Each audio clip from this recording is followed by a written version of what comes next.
حضرت موسیٰ علیہ السلام سے اس قصاب نے کہا کہ آپ تھوڑا انتظار کریں، یا تو آپ کھانا پہلے ہی کھا لیں، اور اگر آپ میرے ساتھ کھانا چاہتے ہیں تو تھوڑا سا انتظار کریں، کیونکہ ایک میری بوڑھی ماں ہے، میں پہلے اس کو کھانا کھلاتا ہوں اور جب کھانا کھلا دیتا ہوں اس کے بعد کھانا کھاتا ہوں۔ حضرت موسیٰ علیہ السلام نے کہا ٹھیک ہے، آپ پہلے کھانا اپنی ماں کو کھلا دیں، اس کے بعد آپ کے ساتھ میں کھانا کھاؤں گا، ساتھ میں ہی کھانا کھائیں گے۔ اس نے کہا ٹھیک ہے۔ وہ قصاب اٹھا اور ماں کے پاس گیا، ماں کے پاس بیٹھا۔ پہلے وہ اپنے منہ میں روٹی چباتا تھا، جو خوب چبا لیتا تھا، اس کے بعد وہ روٹی جو منہ سے نکالتا تھا سالن میں ڈالتا تھا اور اپنی ماں کے منہ میں رکھ دیتا تھا، کیونکہ اس کی ماں کے منہ میں دانت نہیں تھے۔ اس کی ماں اتنی ضعیف، اتنی بوڑھی تھی کہ اس کو دکھتا بھی نہیں تھا، اس کے دانت بھی نہیں تھے، چل بھی نہیں سکتی تھی۔ وہ قصاب روز اسی طرح سے اپنے ماں کو کھانا کھلاتا تھا۔ آج کے بھی بچے ہیں، آج کی بھی جنریشن ہے، ماں اگر بلائے تو بچے آتے نہیں ہیں، ماں اگر ڈانٹ دے تو بچے تھپڑ مار دیتے ہیں۔ اللہ سے ڈرو، اللہ کے حضور بھی حاضری دینا ہے، ماں باپ کو اف بھی مت کہنا۔ آج آپ اپنے ماں باپ کو ستاتے ہیں، اپنے ماں باپ کو تکلیف پہنچاتے ہیں، اپنے ماں باپ کو تھپڑ مارتے ہیں۔ اپنے ماں باپ کو، ایک انسان نے اپنی ماں کو جوتے مار دیے تھے، وہ میں نے بیان کیا تھا، جوتے مار دیے تھے۔ اس کی ماں رونے لگی، اس نے اللہ کی بارگاہ میں ہاتھ اٹھا دیے، مولا میرے بیٹے نے مجھے ذلیل کیا ہے، جوتے مارے ہیں، یا اللہ اس کو ذلیل کر دو، اس کو بھی ذلیل کرنا۔ اس نے ایک ماں کا دل دکھایا ہے۔ اس نے 4-5 دن روٹی نہیں کھائی تھی اور بھوک کی حالت میں ہی مر گئی تھی، تو اللہ نے اس کو ایسا دکھایا کہ اس کا پیر سڑ گیا تھا، پیر روتا تھا، چیختا تھا راستے میں، لوگ اس پر لعنت بھیجتے تھے، ماں کا گستاخ بیٹا ہے۔ آج اللہ کی لعنت ہے اس پر کہ اس کا پیر سڑ گیا اور پیر میں کیڑے پڑ گئے، اس لیے کیونکہ اس نے اپنی ماں کو جوتا مارا تھا۔ بچے جب نیک ہوتے ہیں تو ماں باپ کا سہارا بنتے ہیں، اور وہ ماں باپ اپنے بچوں کو دعائیں دیتے ہیں، اور انہی کی دعاؤں سے وہ بچے ایک دن اتنا اونچا جاتے ہیں، اتنے بڑے بن جاتے ہیں کہ دنیا انہیں سلام کرنے پر مجبور ہو جاتی ہے، دنیا ان کی تعریف کرنے پر مجبور ہو جاتی ہے۔ وہ بچے جو اپنے ماں باپ کی خدمت کرتے ہیں، دل سے ان کی سیوا کرتے ہیں، ہاں اپنے ماں باپ کی سیوا کرا کریں، اپنے ماں باپ کی خدمت کیا کریں۔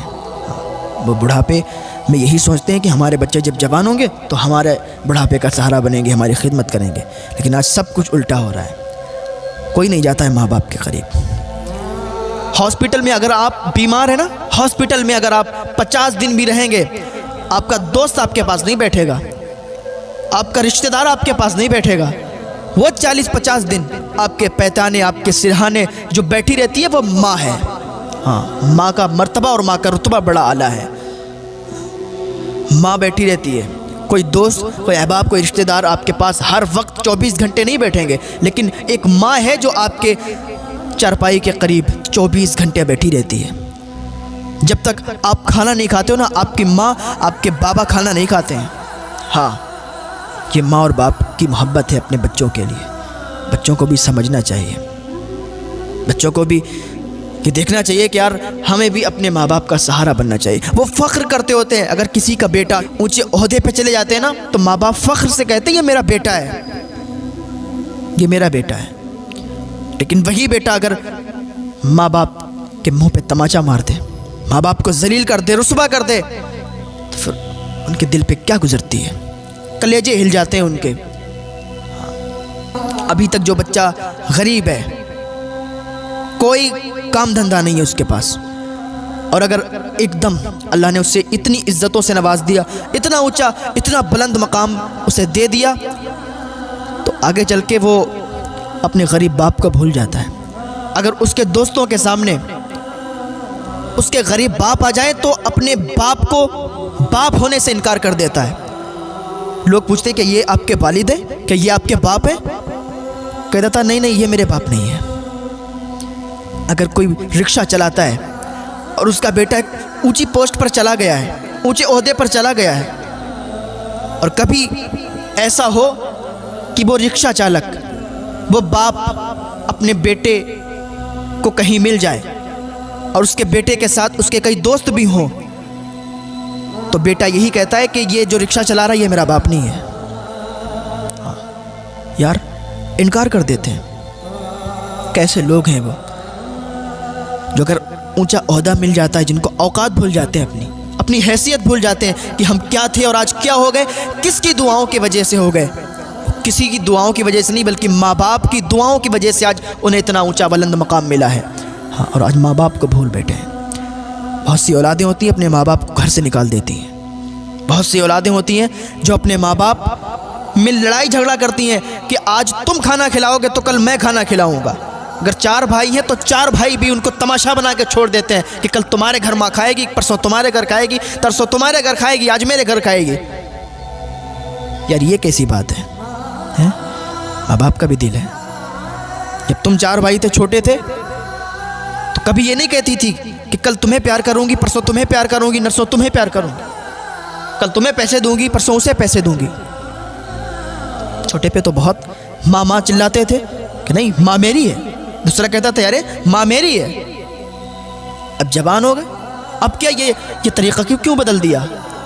اب کیوں یہ کہنے لگے کہ نہیں ماں تیری ہے، ماں تیری ہے؟ طریقہ بدل جاتا ہے.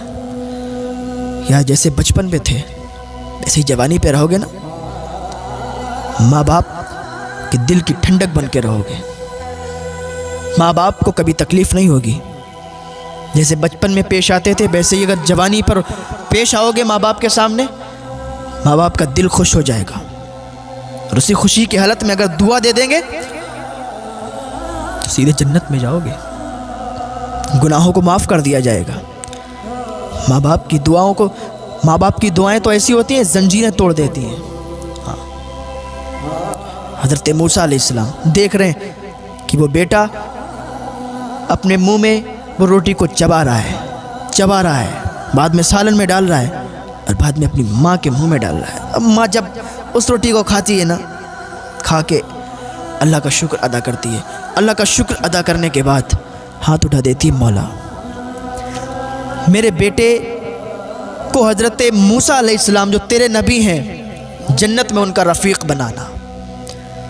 جب اتنا کہتی ہے نا تو حضرت موسیٰ علیہ السلام اس کی ماں کے پاس جاتے ہیں اور کہتے ہیں ماں یہ تیرے بیٹے کی تیرے ساتھ خدمت کو دیکھ کر آج اللہ رب العزت نے اپنے نبی کو تیرے یہاں بھیجا ہے اور پہلے ہی تجھ کو بشارت دی کہ تیرا بیٹا میرے ساتھ جنت میں رفیق ہوگا، میرے ساتھ جنت میں رہے گا.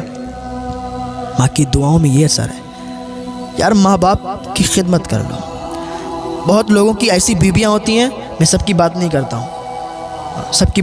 ہوں، بہت لوگوں کی ایسی بیویاں ہوتی ہیں جو ان کو اپنے کنٹرول میں رکھنا چاہتی ہیں کہ ماں باپ سے بالکل الگ ہو جائیں.